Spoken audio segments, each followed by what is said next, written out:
5 आइए, question number 1 welfare state से जुड़ा हुआ क्वेश्चन है और इसमें स्टेटमेंट है आपके पास में 4 स्टेटमेंट है, इसमें देखना है। पहला स्टेटमेंट है कल्याणकारी राज्य और समाजवादी राज्य दोनों एक से होते हैं, ये अपने को ठीक ही लगता है, एक बार छोड़ दीजिए। दूसरा स्टेटमेंट है कल्याणकारी राज्य क्लासिकी उदारवादी सिद्धांत पर आधारित होता है, ऐसा कुछ नहीं होता है। क्लासिकल जो लिबरलिज्म है वो उसका कॉन्सेप्ट अलग है और वेलफेयर जो स्टेट है उसका कॉन्सेप्ट अलग है, जहां पर वेलफेयर स्टेट कहता है कि राज्य की भूमिका होनी चाहिए, राज्य की भूमिका को यहाँ पर स्वीकार किया जाता है। और यदि आप बात करो क्लासिकल लिबरलिज्म, तो क्लासिकल लिबरलिज्म में राज्य की भूमिका को न्यूनतम किया जाता है। ऐसे में ये ऑप्शन गलत हो जाएगा।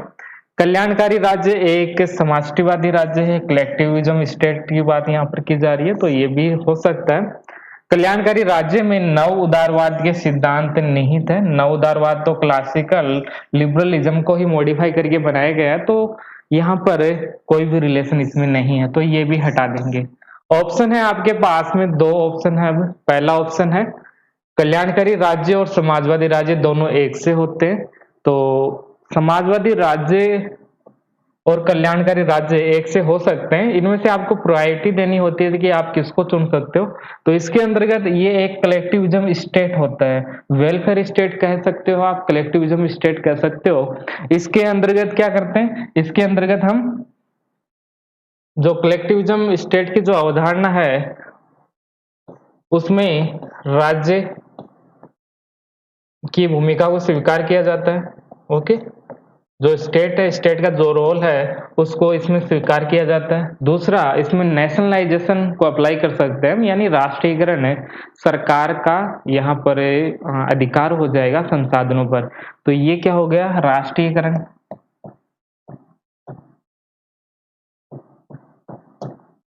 Okay, nationalisation. और तीसरा जो पॉइंट है वो है इसमें डेमोक्रेसी, लोकतंत्र को भी इसमें स्वीकार किया जाता है जहां पर कलेक्टिविज्म स्टेट होता है।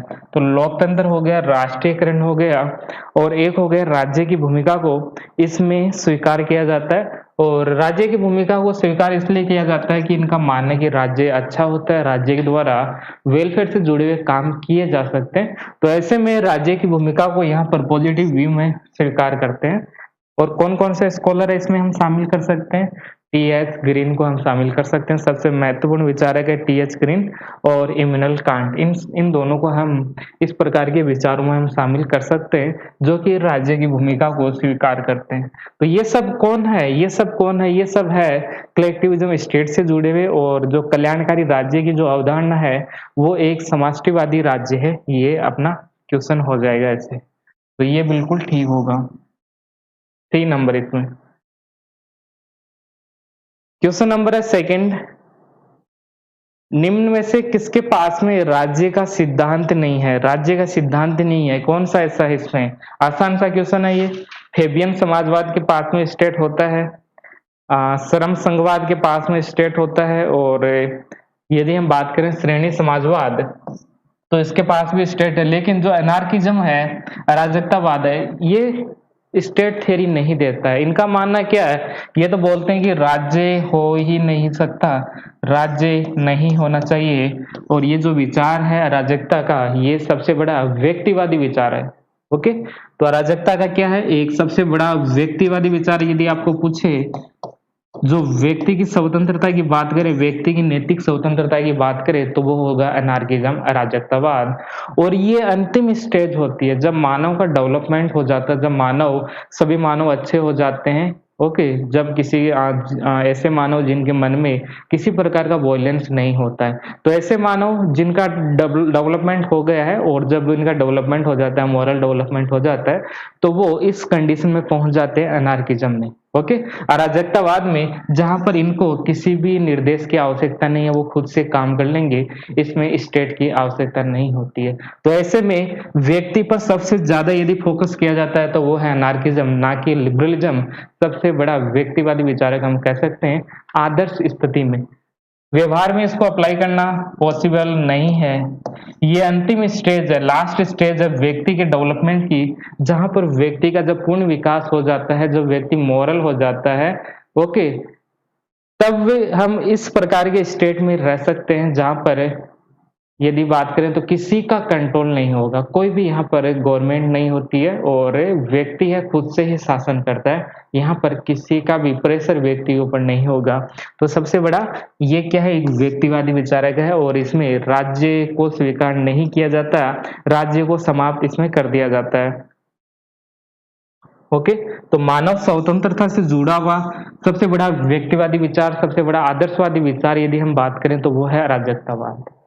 अगला क्वेश्चन है क्वेश्चन नंबर थर्ड, राष्ट्रीय राज्य जो नेशन स्टेट है वो किसके प्रभाव का संयुक्त उत्पाद है, यानी किन से मिलकर बना है, किन किन का आपको मिक्स रूप आपको देखने को मिलेगा नेशन स्टेट, यानी नेशन स्टेट को बनाने में किन किन का योगदान रहा है, मुख्य रूप से पूछा गया है। और आपके पास में स्टेटमेंट है बहुत सारे और सभी का लगभग योगदान रहा है, आपको देखना है आपके लिए महत्वपूर्ण क्या हो सकता है नेशन स्टेट के लिए। ओके, नेशन स्टेट का जो डेवलपमेंट हुआ है वो किन किन को मिलाकर हुआ है। तो पहला है धर्म सुधार आंदोलन, सामंतवाद तथा पुनर्जागरण, क्या ये हो सकता है? धर्म सुधार आंदोलन, ये बात ठीक है, लेकिन यहाँ पर सामंतवाद को हम हटा देंगे और पुनर्जागरण भी ठीक ठाक लग रहा है हमें। दूसरा है धर्म सुधार आंदोलन, वैज्ञानिक विकास और पुनर्जागरण, ये भी ठीक लग रहा है। और अगला है हमारा पुनर्जागरण, एनलाइटमेंट, इंडस्ट्रियल जो रेवोल्यूशन आता है ये भी ठीक है, और धर्म सुधार आंदोलन, इन सभी से ही नेशन स्टेट का डेवलपमेंट होता है। तो इसमें क्या क्या पॉइंट्स आप शामिल करोगे? पहला पुनर्जागरण, इसको ध्यान में रख लीजिए। दूसरा है औद्योगिक क्रांति और तीसरा है धर्म सुधार आंदोलन, जो मार्टिन लूथर जैसे विचारकों के नेतृत्व में अमेरिका में शुरुआत होती है। यूरोप में भी इस प्रकार के विचार 16th सेंचुरी 17th सेंचुरी के अंतर्गत चलते हैं। तो इन सबसे ही एक नेशन स्टेट बनता है। ओके, तो इसका आंसर हो जाएगा सी, इसका सही आंसर है। क्वेश्चन नंबर है फोर्थ, यहाँ पर फोर्थ नंबर है, एक आसान सा क्वेश्चन है, कल्याणकारी राज्य वस्तुतः किसका मिश्रण रूप है, किसका मिक्स्ड रूप पूछा गया है, कल्याणकारी राज्य आखिर कैसे बनता है। ओके, तो इसमें समाजवाद और साम्यवाद ये तो दोनों लगभग एक से मिल जाएंगे, यानी समाजवाद प्रारंभिक रूप हो गया, इसका एडवांस रूप साम्यवाद हो गया। अगला इसमें साम्यवाद और आदर्शवाद, व्यक्तिवाद और फांसीवाद और उदारवाद और समाजवाद। तो इसका जो आंसर है वो डी, इसका आंसर हो जाएगा। वेलफेयर स्टेट में राज्य की भूमिकाओं को भी स्वीकार किया जाता है। ओके, और साथ में व्यक्ति की स्वतंत्रता भी यहाँ पर बनी रहती है। तो दोनों ही विचार आपको यहाँ पर वेलफेयर स्टेट के अंतर्गत देखने को मिलेंगे। मॉडर्न जो लिबरलिज्म है वो ऐसा ही तो है। मॉडर्न लिबरलिज्म वेलफेयर स्टेट की बात करता है, जो कि राज्य की भूमिका को स्वीकार करता है, यानी राज्य को वेलफेयर से जुड़े हुए काम करने चाहिए और व्यक्ति की जो स्वतंत्रता है वो भी यहाँ पर बनी रहती है। तो डी इसका सही आंसर होगा। अगला क्वेश्चन है, कल्याणकारी सिद्धांत विश्वास करता है कि राज्य न माध्यम है न उद्देश्य है, एक उद्देश्य है एक माध्यम है या एक अवयव है। ओके, या एक एलिमेंट से, ऐसा कुछ हो सकता है क्या? तो इसमें पूछा गया है कि कल्याणकारी सिद्धांत जो राज्य का सिद्धांत है वो विश्वास करता है कि राज्य क्या है, एक राज्य, ये क्वेश्चन पूछा गया है इसमें। तो राज्य क्या है? राज्य एक माध्यम है।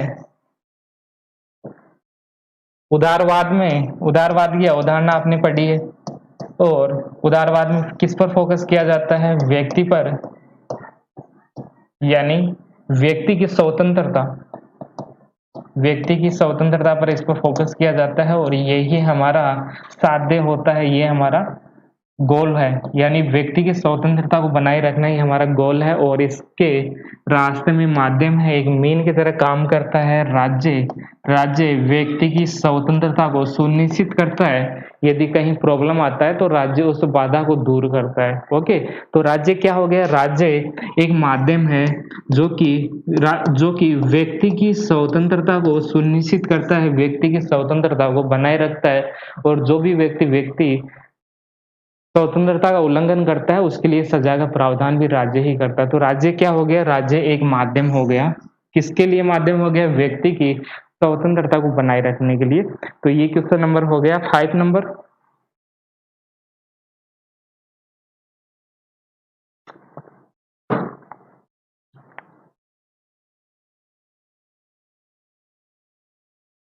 तो क्वेश्चन नंबर है आगे 6 नंबर क्वेश्चन है, कॉन्ट्रैक्ट थ्योरी से जुड़ा क्वेश्चन है और इसमें पूछा गया है कि का सिद्धांत मुख्य रूप से यह कार्य करने का प्रयत्न करता है। कौन सा कार्य करने का प्रयत्न करता है?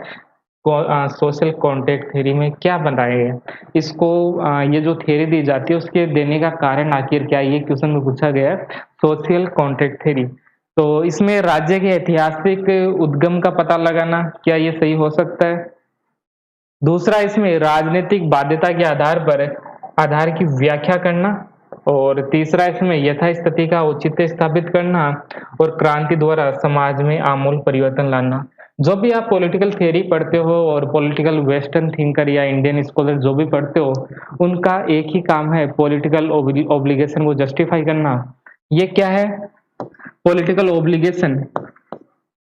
ओके, आप राज्य की आज्ञा का पालन क्यों कर रहे हो? कोई सरकार बनी है, उसके बनने का क्या उद्देश्य है? और उसको जस्टिफाई किया जाता है, हम उसके रूल को फॉलो कर रहे हैं, उसके जो सरकार के द्वारा जो कानून बनाए गए हैं उसको फॉलो कर रहे हैं। तो इसका आधार क्या है? सरकार या कानून हमारे द्वारा माने जाते हैं, व्यक्ति के द्वारा इनको माना जाता है। तो इनके मानने का आधार क्या है? पॉलिटिकल ऑब्लिगेशन, यानी राजनीतिक रूप से जो हम कर्तव्य का फॉलो करते हैं, यानी राजनीतिक रूप से राजनीति या सरकार हमें जो आदेश देती है उसका हम पालन करते हैं, उसका आधार क्या है? इसी को जस्टिफाई किया जाता है सोशल कॉन्ट्रैक्ट थ्योरी में। जो लोग क्या कहते हैं, सरकार की आज्ञा का पालन हम क्यों करते हैं? क्योंकि हमने सहमति से उसको बनाया। इसके अलावा होब्स क्या कहते हैं? होब्स भी तो पॉलिटिकल ऑब्लिगेशन को बताते हैं, राजनीतिक जो बाध्यता है यानी जो कर्तव्य है या कानून है उसको हम फॉलो क्यों करते हैं? क्योंकि उसको हमने ही बनाया। जो जब हमने ही बनाया तो उसके आज्ञा का पालन हम कर सकते हैं। रूसो भी लगभग ऐसी बात करते हैं, होब्स लोग सभी ऐसी बात करते हैं। तो ये क्या है? ये है पॉलिटिकल ऑब्लिगेशन। इसी को एक्सप्लेन किया जाता है कॉन्ट्रैक्ट थ्योरी में। एक बेसिक सा क्वेश्चन है, कॉन्सेप्चुअल है और काफी अच्छा क्वेश्चन है ये। क्वेश्चन नंबर है अगला, फैक्चुअल क्वेश्चन है, क्वेश्चन नंबर 7। किसने सामाजिक संविदा सिद्धांत की घटिया इतिहास, घटिया दर्शन तथा घटिया विधि के रूप में आलोचना की? इस प्रकार की आलोचना किसने की है? तो ये है इसमें सर हेनरी मैन। जो सर हेनरी मैन है उनके द्वारा ये कहा गया, ये स्टेटमेंट है इनका, घटिया इतिहास है, ये घटिया दर्शन है और ये घटिया विधि है। जो ये जस्टिफाई करते हैं पॉलिटिकल ऑब्लिगेशन को, जो मेथड का प्रयोग करते हैं, स्टेट नेचर बताते हैं, उससे उससे पहले व्यक्ति का जो नेचर है, किस प्रकार मानव होता है, उसके बाद में कॉन्ट्रैक्ट करते हैं। जो ये मेथड अपनाते हैं वो सही नहीं है, वो क्या है? घटिया है, एक निम्न स्तर का है। तो ऐसी बात कही गई थी सर हेनरी मैन के द्वारा और ये आलोचना करते हैं। क्वेश्चन नंबर अगला है हमारा, वेब्रिज प्रतिवेदन। ये तो बताया हुआ है आपको, वेब्रिज प्रतिवेदन किससे जुड़ा हुआ है? वेब्रिज प्रतिवेदन, इसी से ही वेलफेयर स्टेट या मॉडर्न लिबरलिज्म की वास्तविक शुरुआत होती है। वेब्रिज रिपोर्ट के आने के बाद में कहाँ आती है ये आता है ब्रिटेन के अंतर्गत। इसका संबंध किससे है? ब्रिटेन से इसका संबंध है। 1943 में ये रिपोर्ट आती है और इसको बनाया गया था कि जो प्रॉब्लम है, भूखमरी जैसी प्रॉब्लम है, बीमारी समाज के अंतर्गत लगातार बढ़ रही है, अज्ञानता बढ़ रही है, भूखमरी, बीमारी, बेरोजगारी, ये जो सब कुछ बढ़ रहा है उसका सॉल्यूशन आप क्या कर सकते हो? तो ये वेब्रिज रिपोर्ट आती है और इसमें कहा गया कि राज्य की जो भूमिका है उसको आपको बढ़ाना होगा। और हम मानते हैं कि 1945 के बाद से ही मॉडर्न जो लिबरलिज्म है वो व्यवहारिक रूप में अपना लिया जाता है। या हम कह सकते हैं इंग्लैंड में जब वेब्रिज रिपोर्ट आती है और उसमें वेलफेयर स्टेट की बात की जाती है, वेलफेयर स्टेट का जो महत्व है उसको स्वीकार किया जाता है। तो ये हो गया इसमें कल्याणकारी राज्य। वेब्रिज रिपोर्ट का संबंध किससे है? कल्याणकारी राज्य या मॉडर्न लिबरलिज्म, आधुनिक उदारवाद का संबंध है वेब्रिज प्रतिवेदन से, जिनका, और ये कहाँ से जुड़ी हुई है? ये इंग्लैंड से जुड़ी हुई है और इस रिपोर्ट को स्वीकार किया जाता है इंग्लैंड में। और उसके बाद में अमेरिका में भी मॉडर्न लिबरलिज्म के कॉन्सेप्ट को लागू कर दिया जाता है 1945 के बाद में, और ये 1979 तक चलता है, लगभग 30 साल के आसपास। मॉडर्न लिबरलिज्म अमेरिका और यूरोपीय देशों में अप्लाई किया जाता है, वेलफेयर स्टेट वाला कॉन्सेप्ट। उसके बाद में फिर से न्यू लिबरलिज्म आ जाएगा 1979 के अंतर्गत, रीगन और मार्गरेट थैचर। ओके, मार्गरेट जो थैचर वहाँ की प्रधानमंत्री ब्रिटेन की, और रेगन जो कि राष्ट्रपति रहते हैं अमेरिका के, उनके द्वारा न्यू लिबरलिज्म कॉन्सेप्ट अप्लाई किया जाता है 1979 से एक तरफ ब्रिटेन में और एक तरफ अमेरिका में। लेकिन जो मॉडर्न लिबरलिज्म है, जो वेलफेयर स्टेट है, ये 1945 के बाद से ही अमेरिका और यूरोपीय देशों में इनकी शुरुआत हो जाती है। तो ये बहुत महत्वपूर्ण रिपोर्ट है, वेब्रिज रिपोर्ट। ओके, क्वेश्चन है अगला हमारा,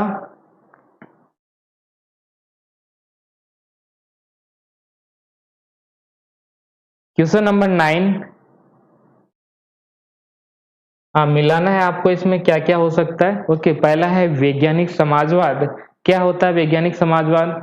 तो इसमें वैज्ञानिक समाजवाद कौन सा, मार्क्स वाला? मार्क्स का क्या है, मार्क्स का जो थ्योरी है उसको हम वैज्ञानिक समाजवाद कहते हैं, साइंटिफिक सोशलिज्म कहते हैं, जो कि राज्य शोषण का यंत्र है, ऐसा इनके द्वारा कहा जाता है। राज्य पूंजीपतियों की कार्यकारिणी संस्था है। ओके, जो कार्यकारिणी संस्था है वो किनका है, पूंजीपतियों की। और किसको कहा है, राज्य को कहा है कम्युनिस्ट मैनिफेस्टो के अंतर्गत। और ये क्या है, राज्य क्या है, राज्य शोषण का एक यंत्र है।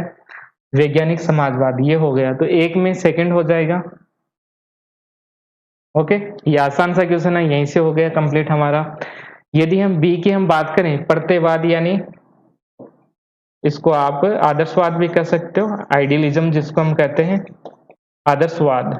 तो ये किससे जुड़ा हुआ है, ये जुड़ा हुआ है राज्य का तत्व मीमांसवादी सिद्धांत। इसको भी हम कभी पढ़ाएंगे। ओके, तत्व मीमांसा क्या होता है, ज्ञान मीमांसा क्या होता है, जहां एक में ज्ञान की खोज की जाती है, ज्ञान मीमांसा, और ये तत्व मीमांसा, इन सब में क्या होता है, नॉलेज को फाइंड आउट किया जाता है कि नॉलेज तक हम कैसे पहुंच सकते हैं, जो एब्सोल्यूट ट्रूथ है, जो नॉलेज है या कोई सत्य है, उस तक हम कैसे पहुंच सकते हैं। तो ऐसी बातें कहाँ की जाती है, ऐसी बातें आइडियलिज्म के अंतर्गत की जाती है। तीसरा है यहाँ पर अराजकतावाद। ये क्या कहते हैं, राज्य अनावश्यक है और अवांछनीय है, ये होना ही नहीं चाहिए, राज्य होना ही नहीं चाहिए, ऐसा कौन कहते हैं, अराजकतावादी। और लास्ट है हमारा अधिनायकवाद, जिसमें हो जाएगा एक व्यक्ति अर्थ दल में असीमित शक्ति होती है। तो ये भी क्वेश्चन हो गया। श्रमिकों की तानाशाही के सिद्धांत को किसने सुपरिष्कृत किया है, श्रमिकों की तानाशाही। तो ये क्वेश्चन नंबर कितना है, ये है क्वेश्चन नंबर शायद 10 नंबर क्वेश्चन होना चाहिए। ओके, 10 नंबर क्वेश्चन है ये। तो 10 नंबर क्वेश्चन है, इसमें श्रमिकों की जो तानाशाही की बात की गई है, इसको एक बार फिर से मॉडिफाई किसने किया, व्यवहारिक रूप से अप्लाई करने का प्रयास किसने किया। तो सबसे पहले तो लागू कौन करते हैं, कार्ल मार्क्स इसको। उसके बाद में यहाँ पूछा गया है उसको कुछ चेंज उसमें किया गया है। ओके, तो वो किया गया स्टेट एंड रेवोल्यूशन बुक के अंतर्गत लेनिन के द्वारा। तो ये हो जाएगा इसका डी आंसर। क्वेश्चन नंबर है 11।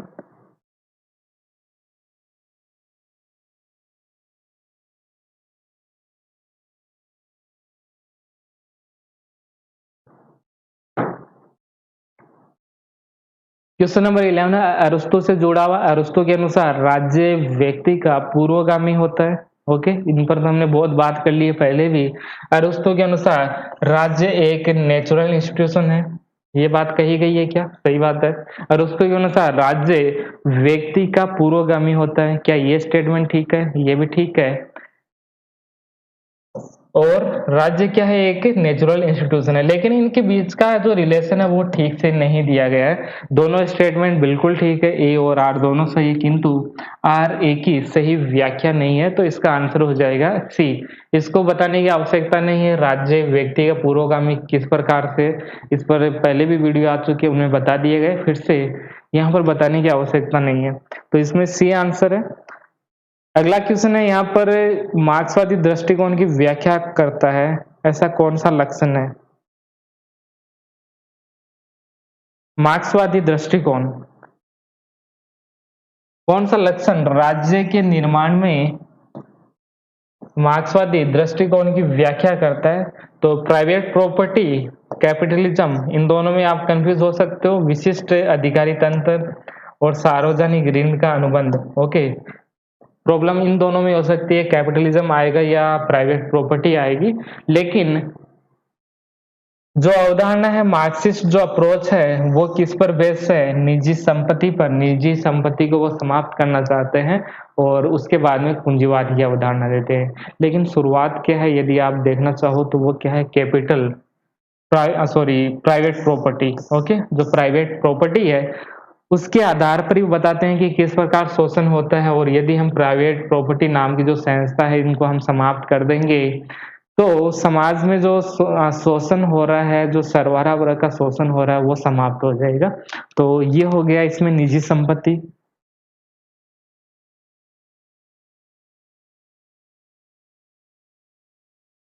अगला है इसमें 13 नंबर क्वेश्चन।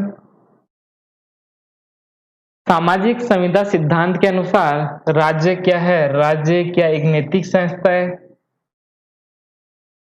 राज्य एक मानवीकृत संस्था है? राज्य प्राकृतिक एवं आवश्यक है? राज्य की प्रकृति साव्य है? ये नहीं हो सकता। ये कौन कहता है? ये कहते हैं समुदायवादी और आदर्शवादी। राज्य प्राकृतिक एवं आवश्यक है, ये भी समुदायवादी विचारक कहते हैं। राज्य को मानव ने बनाया है, ये कहते हैं कॉन्ट्रैक्ट थ्योरी, ये हमारा आंसर हो जाएगा। और एक नैतिक संस्था है, ये भी कहते हैं समुदायवादी और आदर्शवादी। तो आदर्शवादी और समुदायवाद के विचार हैं तीनों।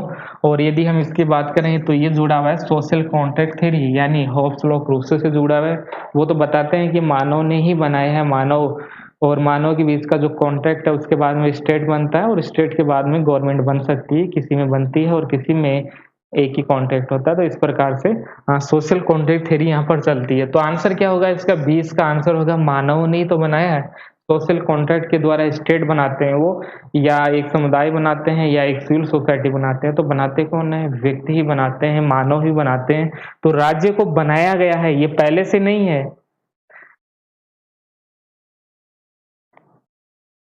अगला क्वेश्चन है इसमें 14 नंबर। मार्क्सवादी सिद्धांत के अनुसार राज्य की उत्पत्ति हुई थी। राज्य की उत्पत्ति कैसे हुई थी, क्यों हुई थी? उत्पादन के शोषणकारी संबंधों की रक्षा हेतु। क्या ये पॉइंट सही हो सकता है? या उत्पादन के शोषणकारी संबंधों को अंत करने के लिए कहाँ हुई थी? इससे तो जो शोषणकारी संबंध है वो तो बने रहते हैं। ओके, तो राज्य क्यों बनाया गया था ये पूछा है। राज्य की आवश्यकता क्यों हुई? राज्य को बनाया ही किस लिए गया? क्या अंत करने के लिए? नहीं। वर्गविहीन समाज की स्थापना करने और वर्ग संघर्ष की समाप्ति है, तो इसलिए भी राज्य को नहीं बनाया गया था। श्रमिक वर्ग के लिए स्वतंत्रता और समानता सुनिश्चित करने के लिए भी यहाँ पर राज्य को नहीं बनाया गया। राज्य को क्यों बनाया गया? उत्पादन के शोषणकारी संबंधों की रक्षा करने हेतु। जो रिलेशन होता है शोषणकारी, ओके, जो शोषण करने वाला है और जो जो शोषित होता है, ये रिलेशन हमेशा ही बना रहे, इसके लिए स्टेट बनाया जाता है। स्टेट के अंतर्गत सरकार बनती है और फिर इनको जस्टिफाई कर दिया जाता है कि जो शोषण हो रहा है वो ठीक है, इसमें कोई प्रॉब्लम नहीं है, कुछ भी गलत नहीं हो रहा है। इस प्रकार से जस्टिफाई स्टेट के द्वारा किया जाता है। तो स्टेट बनाया ही इसलिए गया है कि उत्पादन के शोषणकारी संबंध है वो स्थायी रह सके। ओके, ये सब बातें कहाँ कहते हैं? कम्युनिस्ट मैनिफेस्टो के अंतर्गत वो कहते हैं, और इसी के अंतर्गत कहते हैं राज्य पूंजीवादी वर्ग की कार्यकारिणी समिति है। राज्य क्या है? राज्य क्या है? पूंजीपति या पूंजीवादी जो वर्ग है उसकी कार्यकारिणी संस्था होती है। ऐसा राज्य के बारे में कहा गया कम्युनिस्ट मैनिफेस्टो में। तो इसका आंसर हो गया ए। क्वेश्चन नंबर है अगला हमारा, समाजवादी विचारक प्राकृतिक संसाधनों के राष्ट्रीयकरण का समर्थन करते हैं, क्यों करते हैं? प्राकृतिक संसाधन है, जो नेचुरल रिसोर्सेज है उसका नेशनलाइजेशन की बात करते हैं, यानी जितने भी संसाधन है वो राज्य के अधीन आ जाने चाहिए। जो जरूरी है, जो आवश्यक है वो राज्य के अधीन आ जाने चाहिए। तो इसका समर्थन क्यों करते हैं समाजवादी विचारक या सोशलिस्ट स्कॉलर या वेलफेयर स्टेट से जुड़े हुए स्कॉलर? वो ऐसी बात क्यों करते हैं कि संसाधनों के राष्ट्रीयकरण का समर्थन क्यों करते हैं वो? तो पहला, इसमें उत्पादन के लागत मूल्य को कम किया जा सके। ऐसा तो कुछ नहीं है। उत्पादन बढ़ाया जा सके, शोषण को रोका जा सके, ये हो सकता है। या अंतिम हमारा उनका पूर्ण सदुपयोग सुनिश्चित किया जा सके, ये हमारा आंसर होगा। जो नेचुरल रिसोर्सेज है उनका अधिकतम उपयोग हम कर सकें, सबके पास में रिसोर्सेज आ सकें। जब लिबरलिज्म आगे बढ़ता है तो उसके साथ में ही यहाँ पर बड़े बड़े बिजनेसमैन आ जाते हैं और उनकी मोनोपोली हो जाती है। ओके, जब उनकी मोनोपोली हो जाती है तो वो रेट फिक्स कर देते हैं, रेट हाई कर देते हैं, और उससे सभी को फ़ायदा नहीं होता, जो गरीब तबका उनको फ़ायदा नहीं होता है और वो एक ही जो क्लास और जो अमीर क्लास है, अमीर जो वर्ग है, वो ही इनका अधिकतम प्रयोग करता है। ऐसे में क्या होगा, उनका पूर्ण सदुपयोग सुनिश्चित नहीं हो सकता और यदि हमें उनको सुनिश्चित करना है, सभी के लिए अवेलेबल हमें रिसोर्सेज़ उपलब्ध कराने हैं, तो हमें क्या करना होगा, उनका नेशनलाइज़ेशन करना होगा। भारत में 1969 के अंतर्गत बैंकों का राष्ट्रीयकरण किया गया, इस यही तो आधार है उसमें। ओके, सबके लिए अवेलेबल हो सके, इसलिए नेशनलाइज़ेशन इंदिरा गांधी सरकार के द्वारा 1969 के अंतर्गत भारत में किया जाता है और वहाँ पर समाजवादी विचारों को आगे बढ़ाया जाता है भारत के अंतर्गत। तो ये क्वेश्चन हो गया हमारा। क्वेश्चन है अगला, 16 नंबर क्वेश्चन है, जॉन लॉक से जुड़ा हुआ। ओके, तो राज्य संपत्ति को उत्पन्न नहीं करता है, अपितु स्वयं उसका निर्माण संपत्ति की रक्षा करने के लिए हुआ है।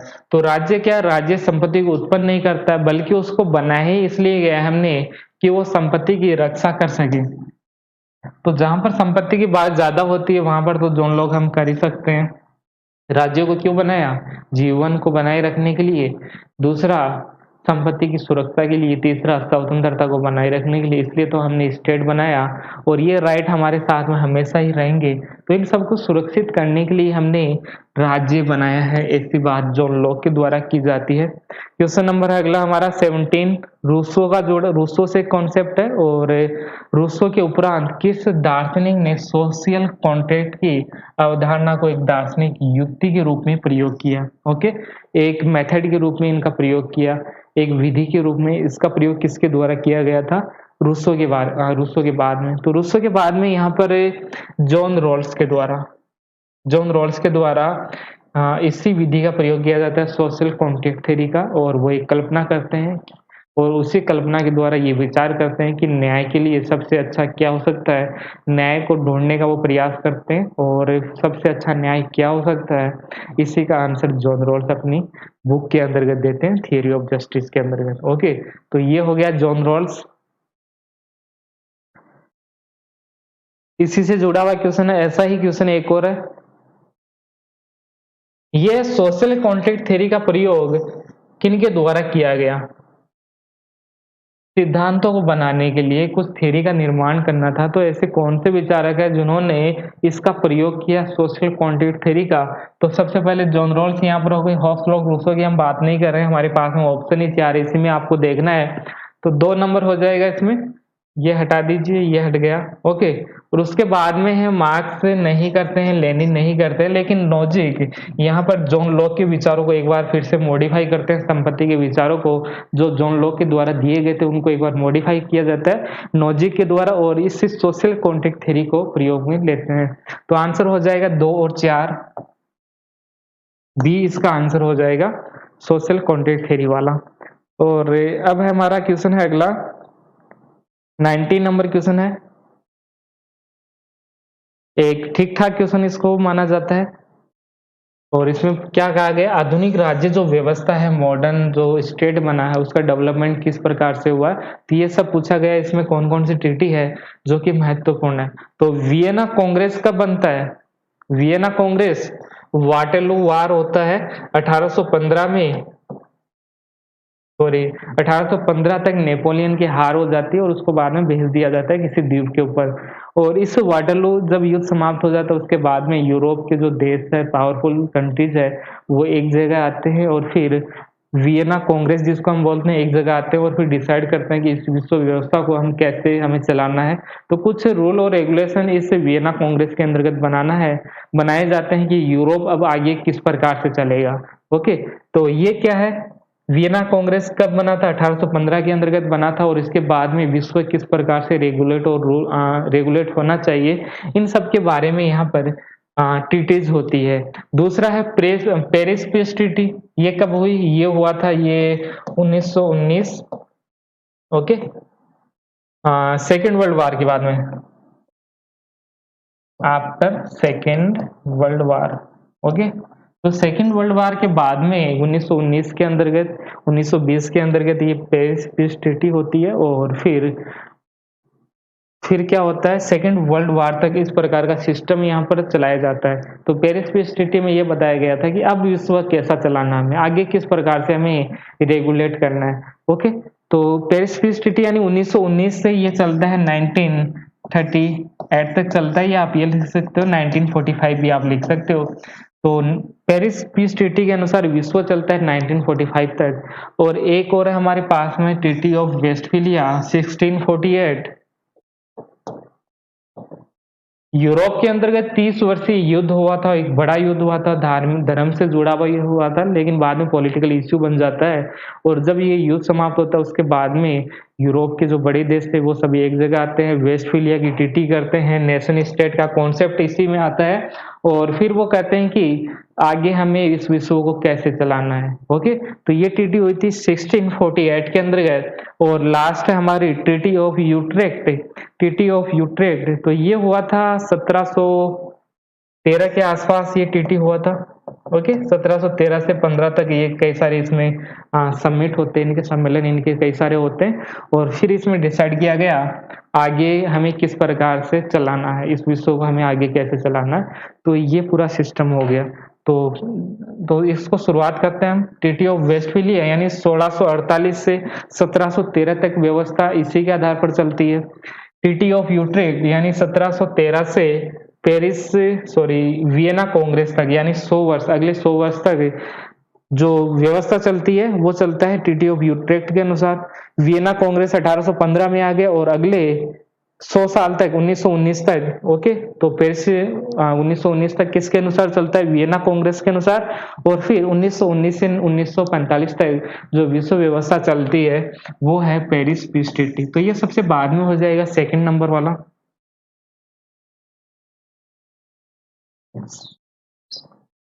इसमें option 2 4 1 4 treaty of Utrecht, treaty of Westphalia. तो ये क्वेश्चन है हमारा।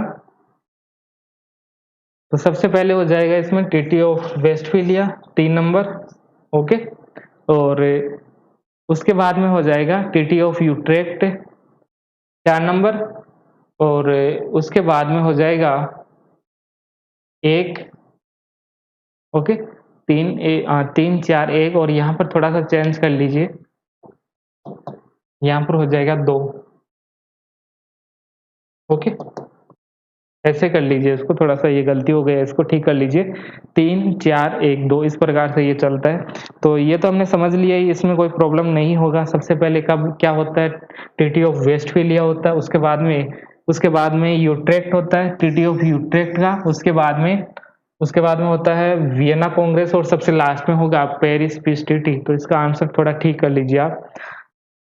अंतिम क्वेश्चन है ये, आधुनिक राज्य के विकास के लिए कौन सा तत्व सबसे ज्यादा उत्तरदायी है आधुनिक राज्य के विकास के लिए। तो वैज्ञानिक प्रगति ये बात ठीक है, प्राचीन संस्कृति का पुनरुत्थान ये ठीक है, लेकिन राष्ट्रीय चेतना का जब विकास होता है उसी से मॉडर्न स्टेट बनता है। मॉडर्न स्टेट के अंतर्गत नेशन स्टेट को सबसे महत्वपूर्ण माना जाता है। ओके, तो राष्ट्र राज्य की अवधारणा का जो संबंध है वो राष्ट्रीय चेतना से है, जब व्यक्ति या व्यक्तियों का एक समूह ये मानना शुरू कर देता है कि जो हमारी जाति है, हमारा धर्म है, हमारा भाषा है, हमारी जो क्लास है, हमारी जो संस्कृति है वो सबसे सर्वश्रेष्ठ है, इसी आधार पर हमें एक होना चाहिए। और जब एक होने की भावना आती है तो आधुनिक राज्य का प्रारंभ होता है यूरोप के अंतर्गत। तो ये सब कैसे होता है, एक जाति की भावना कैसे आएगी, एक होने की भावना कहाँ से आती है, तो वो आती है राष्ट्रीय चेतना से। राष्ट्रीय चेतना से ही इस प्रकार की भावना हमारे अंतर्गत आती है। तो ये हो जाएगा इसका सी आंसर। तो ये हो गए हैं क्वेश्चन, यदि ठीक से करोगे तो 3 4 क्वेश्चन में प्रॉब्लम आ सकती है और प्रॉब्लम नहीं आएगी। ओके, ठीक है।